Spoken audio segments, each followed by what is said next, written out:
It's time now on KROS for Financial Focus, brought to you by Nelson Core Wealth Management. The opinions voiced in this show are for general information only and are not intended to provide specific advice or recommendations for any individual. Any indices mentioned are unmanaged and cannot be invested into directly. Registered representative, securities offered through Cambridge Investment Research Incorporated, a broker-dealer, member FINRA, SIPC. Investment advisor representative, Cambridge Investment Research Advisors Incorporated. A registered investment advisor, Cambridge and Nelson Core Wealth Management are not affiliated. Cambridge does not offer tax advice. Now here's today's Financial Focus program. Well, real pleasure to have in studio with us Dave Nelson, as it is the first Wednesday of the month. So is Santa Claus starting to kick in? Santa Claus has kicked in a little bit, yeah. I mean, when you look at it, for those that don't know what Gary's referencing or I'm referencing here, there's a kind of a term that's oftentimes used as far as in our industry about the Santa Claus rally. And Santa Claus rally, depending on who you talk to, will dictate as far as what timeline you think in terms of. In reality, it's right before Christmas and it's right after Christmas. But again, most of us think in terms of probably leading up to Christmas, maybe a month, prior to that. But clearly, we had 5 weeks as far as where the market was up. Kind of an unusual event. Now, again, it's coming off of, as many people, I don't want to open up an old wound here, but as many people know, last year was not very pleasant at all. We had real estate that got crushed. I'm talking publicly traded real estate that was down 30% plus. You had bonds, 20-year long-term government bonds that were down north of 30%. And then on top of that, you had stocks that had a really tough year. Again, give or take 30% drop as far as there. So this year, it's kind of flip-flopped, and we're seeing some pretty decent movements. And I guess what's encouraging to me, and this is the type of boring stuff that we look at and study the importance of it, it's looking at as far as not just stocks that most people like to talk about, but overall what's happening out there. And we're seeing real estate starting to firm up. Again, I'm talking about publicly traded real estate, folks, not individual homes. We're talking about the stuff that's basically in the form of a stock. These big companies that own a whole bunch of properties, they had a tough year last year, but this year kind of firming up. Translation, they're starting to move up a little bit. The bond market is the biggie, and that's what we focus on. And the bond market typically leads as far as the stock market, and you're seeing the bond market, again, the refresher course for those out there that don't remember, bonds, when interest rates go up, so it's a teeter-totter, just visualize the teeter-totter here. When interest rates go up, the value of your bond goes down. Well, what happened last year, and I'm not saying this in a negative way, because this has happened in many cycles, all this stuff has gotten so political, it just makes me want to vomit. I just can't take it as far as that you make a comment and people are trying to interpret it their own direction. The reality is rates went up, rates needed to go up as far as to try to get control of inflation, but they went up rapidly, and as they went up rapidly, the value of your bond went down rapidly, and so it's a really brutal year as far as for those conservative investors that had a lot of bonds in their portfolio. Again, fast forward to this year, interest rates have stabilized, and they're starting to drop some as far as a 10-year and a 30-year bond are starting to drop.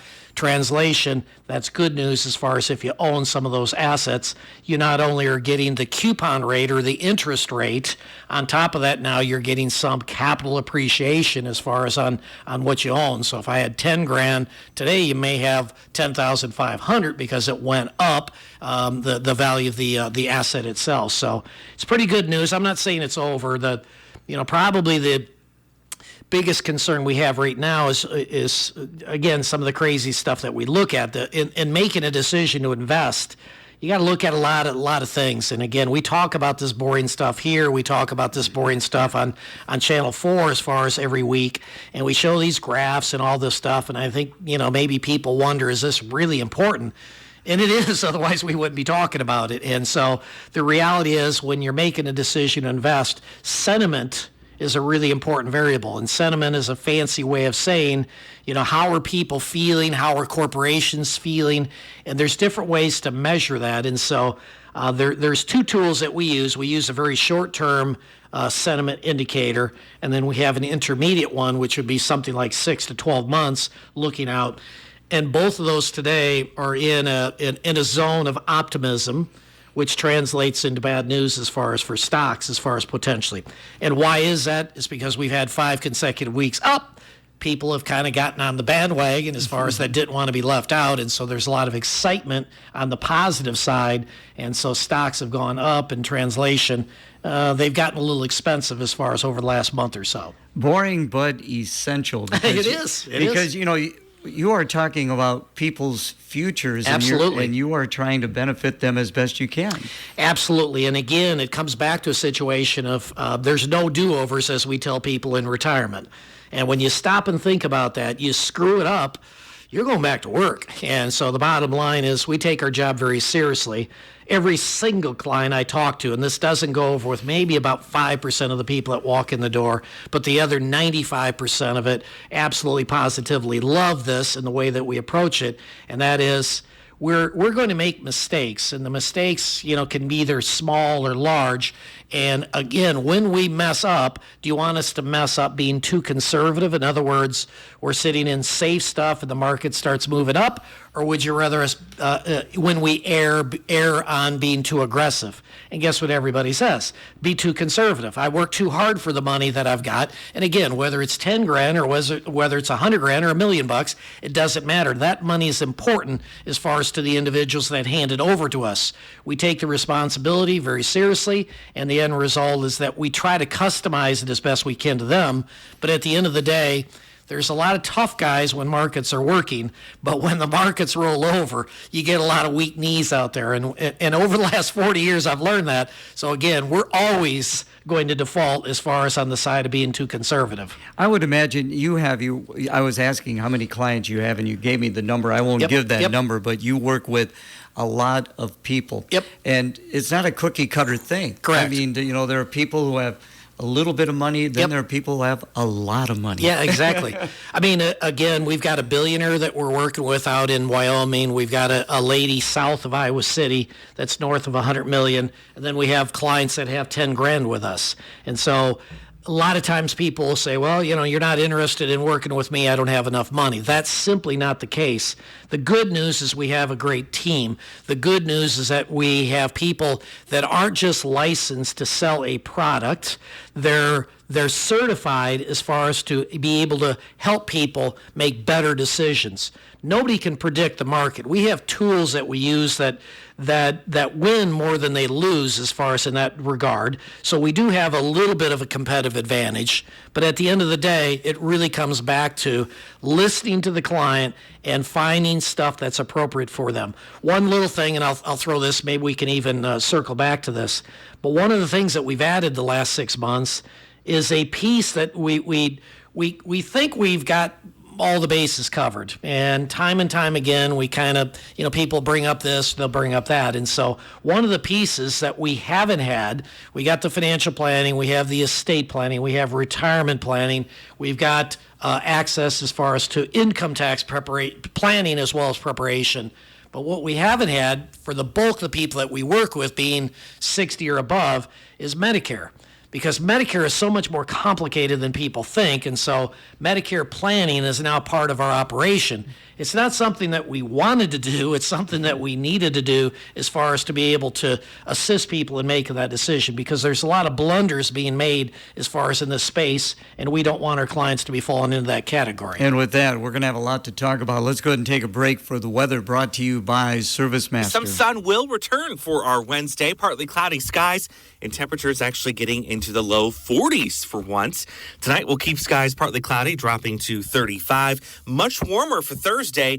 Windy, partly cloudy. We'll see highs in the upper 50s. With your WQAD Storm Track 8 forecast, I'm meteorologist Andrew Stutzky. Right now we do see sunshine, or at 32 degrees. Our update brought to you by ServiceMaster. When disaster strikes, ServiceMaster at 215 4th Avenue South in Clinton is here to help. Here's owner Michael Armstrong. We do a tremendous amount of disaster restorations. We deal with almost every single day. Do you have regular business hours? Yes, Monday through Friday, 8 to 4:30. The vast majority of our work is disaster, so 24-hour service. Whenever you need us, we'll be there to help you. For water, fire, and smoke damage, mold remediation, and other specialty cleaning, call ServiceMaster of Clinton at 563-242-0724. First Wednesday of the month, so we get to catch up with Dave Nelson. Always enjoy having him in studio.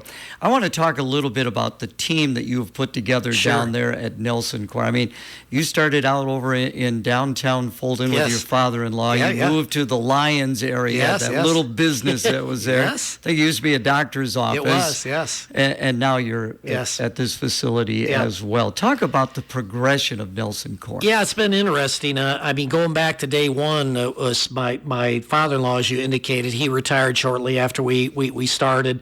Gene Kruger and myself were brother-in-laws.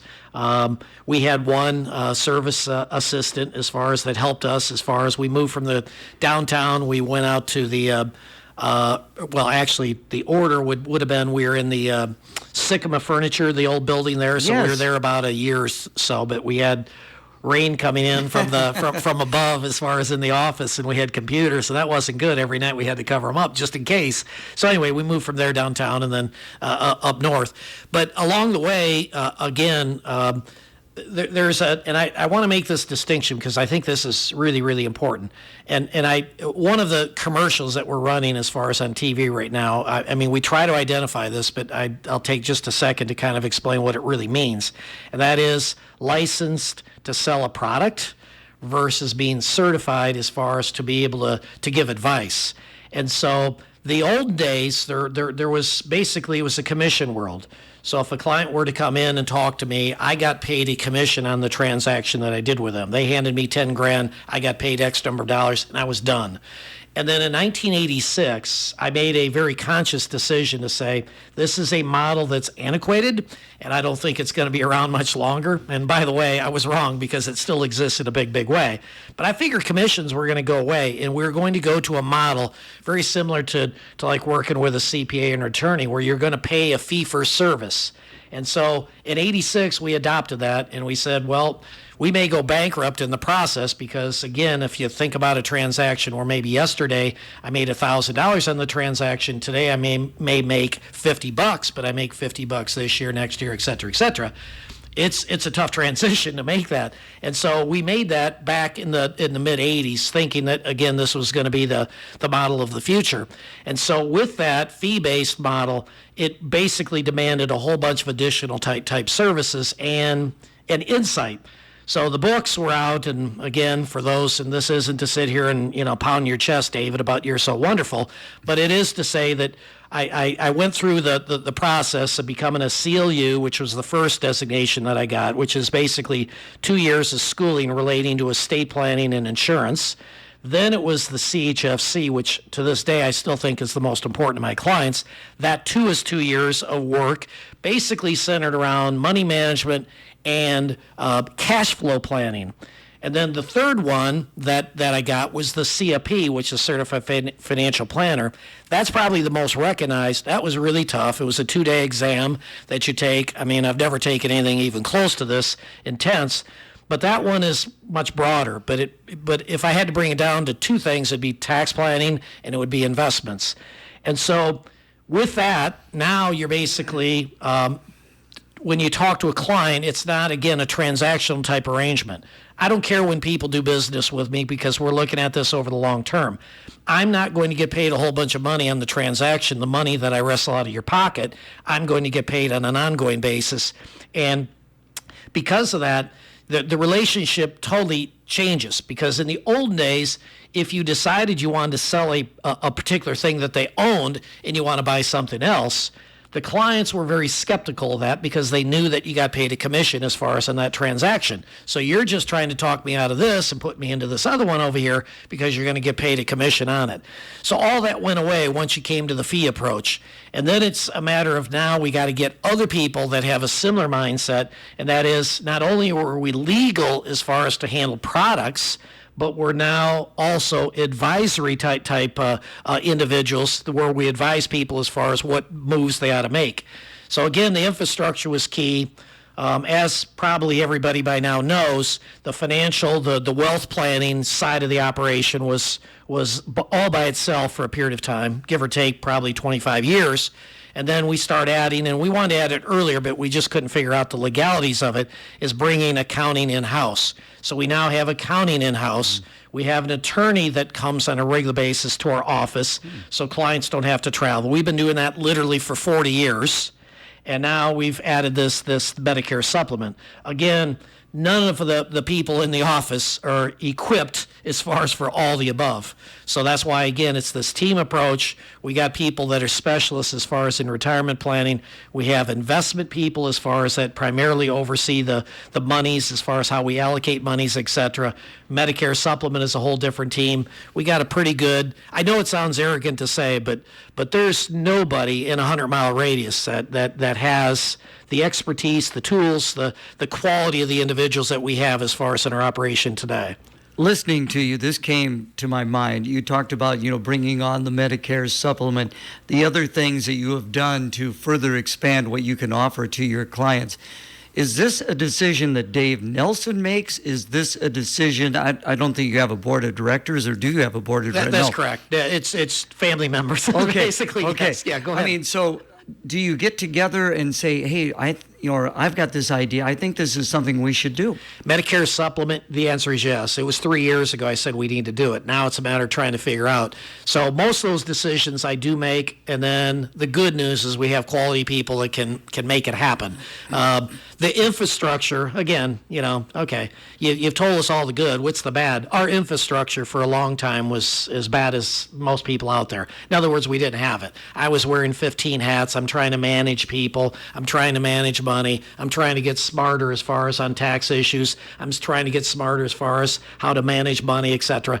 You just can't do it all. So again, I went up, won't bore people to tears with all the details here, but there's a gentleman up in Canada and hold on, I'll tell you the number, probably shouldn't, but I'm going to. It was $10,000 a day for this guy to slap me around as far as to give me insight as far as our operation, and in return help me make decisions. And the conclusion is, anytime you go through something like this, is what that person is essentially, one of the core things that I got out of it was, and it was 3 different sessions over a 3-year period of time, and then you go back with all your assignments. But the thing that came out of it was you, like everybody, is really only good at 2 things. You just have to figure out the 2 things that you're good at, and you have to hire people for all the other stuff that needs to be done. That was really hard to do because, again, one, I don't have time to interview people to hire them. Well, eventually I made time, and again, it was some of the best moves that we've ever made. And 2, it's being honest with yourself. It's really hard to look in the mirror. I mean, in coaching, I would bring that up as far as to all my basketball players. You got to look in the mirror. You got to be honest with yourself. And so at the end of the day, you got to know what you're good at, what you're not. I'm not good at managing people, but I'm really good at communicating as far as some complex things and trying to bring them down to a client level to be able to explain it to them so they can understand it. So my role became kind of the communicator as far as on behalf of the office, as far as front and center, and the other is I'm going to be part of a 3-person team that makes the decisions as far as how we allocate and manage money. It's very interesting listening to you because you and I both enjoy sports and athletics. Oh, yeah. and I found I played slow pitch softball for a number of years. Sure. Nelsons were always up over there at the Erickson Center watching us at Eddie Young. Sure. But I became a better softball player when I realized what I could do and what I couldn't do. Yes, exactly. And again, it's hard to do that. I mean, a lot of people, we've got either big egos or we have no ego at all. And so the end result is it's pretty difficult. And again, my wife likes to think I'm on the first one as far as, with the big ego and whatever. But the reality is I'm able to look at myself. There's one of my heroes that was kind of a mentor for a number of years for me, and he would talk about he's only good at 2 things, and that is talking to people, and number 2, as far as managing money. I threw in for a number of years coaching. So, the coaching of basketball, I got to a point where I thought I was pretty darn good. And bottom line, people argue with that. I have a few people probably would, but I think most people, and it's not just out of luck. It's putting in the hard work. I mean, it's like anything in life. I mean, I had a video library that probably 10 coaches didn't have combined. I wanted to learn from the best of the best and quickly. I'm not a very patient person, so I wanted to get it done, and I wanted to get smarter fast. Coach Murphy used to tell me he has the Prince of Peace boys, and so we were always in communication, and early on he said, your X's and O's, you're iffy more or less on that, but you can motivate people. And so So, yeah, probably my first 5 to 10 years, it was more about getting girls excited and believing in themselves. And the wins we got, I think probably a lot of it were attributable to that. There was somebody at the paper, Larry Brennan, years ago, and I said I was retiring. This was the first go-around. He said, no, you can't. And I said, no, but I am. I'm done. I followed through with my commitment of X number of years. And he said, no, you can't. He said, in all the years that I've coached, he said, there was 2 coaches as far as that got more out of their players than I've ever seen anybody else. And one was out at Northeast and the other is you. And he told me the Northeast. I won't rattle it off. Mm-hmm. And it really felt good as far as that somebody that had been around sports as much as he had to be able to see. He said, a lot of years you haven't had a lot of tools, but you're able to make something out of that. So it was really good to see. But in business, it's really crucial. You got to have a good team, and you got to all pretty much be in sync as far as the direction that you're going. This time has just flown by, but I did want to bring this up because Yes. a real giant in your industry, Yes. worked with Warren Buffett for Yes. years, just recently passed away. Yeah, Charlie Munger. Guy's 100 years old, literally. I'm not joking when I say that. He was still active managing money, just like Buffett. People have no clue as far as, what this gentleman has done. I bring up the name as far as what I talk to. I talk to a lot of graduate classes, and the last 5 years, give or take, I always have to bring it up because they don't know who the heck you're talking about. Yeah. It's kind of amazing for somebody in our generation. But that team was special. And they did it primarily through not buying the latest technology companies. They did it through buying old school type companies. Apple, he stayed away from Apple for a number of years. They bought it, I don't know now, maybe 10, 15 years ago and made a fortune as far as on that, a good decision. But yeah, it's a tough business, and these guys were just a notch above everybody. And Charlie Munger, I mean, a massive name in the industry that I exist in. They have trading cards? They shouldn't they? Yeah. That would be good. Yeah. Investor trading. I certainly would have it. Yeah, Yeah, yes, there you yes. go. I admire both of them. Yeah, before we let you go, and of course it is the holiday season, and you folks at Nelson Core do so much over the holidays. Toy and food drive, how's it going? Really well. We had we had about 350 people last night up at the Eagle Point, the pavilion as far as up there, and part of our entry, I guess, is to bring along something as far as for others. In other words, canned goods and or some gift as far as for little kids that obviously don't have what many of us have. So we've got a truckload last night as far as from that. Wow. And tonight we'll have another one. This is round 2 tonight. We broke it into 2 different gatherings, so we'll have another 320 people here tonight as far as up there. So we'll fill up hopefully another truck, and it makes a difference. Fulton is a beneficiary of that. We've got it lined up. We're going to deliver that to them. I think it's Thursday, and then in town here as far as delivering it, and a lot of good people behind the scenes. And again, we're again, all we are is a facilitator. We match, but we're a facilitator. We're just trying to remind people of this stuff. We're trying to encourage people because there's a lot of pain out there. And again, it's a very, very sad day. I listened this morning on CNN. I had it on the radio and what have you. And to listen to some of the hardship as far as some of these people, as far as over there and with the destruction that's going on, we're pretty darn lucky, folks. And we're thankful. And again, we're able to, and we're going to continue to give back as far as into our community. With that said, thank you so much for your time and what you do. Thanks, Gary. Thank you. Financial Focus is a production of Nelson Core Wealth Management in Clinton and Davenport. The opinions voiced in this show are for general information only and are not intended to provide specific advice or recommendations for any individual. Any indices mentioned are unmanaged and cannot be invested into directly. Registered representative, securities offered through Cambridge Investment Research Incorporated, a broker-dealer member FINRA SIPC. Investment advisor representative, Cambridge Investment Research Advisors Incorporated, a registered investment advisor. Cambridge and Nelson Core Wealth Management are not affiliated. Cambridge does not offer tax advice. For more information, visit our website at www.nelsoncore.com. This is the final week for you to register to win the KROS Hy-Vee Zirkelbaugh Home Appliance Great Christmas Giveaway, a $50 gift card from Hy-Vee that can be used for food, fuel, or both. Ho, ho, ho. Santa, is that you registering? To my reindeer, food is fuel. Register by December 11th at Homer's Deli and Sweetheart Bakery, Doodad's Hallmark, Bitsy's, and your Clinton Hy-Vee. Drawings begin December 12th. You're listening to AM 1340 KROS, Clinton.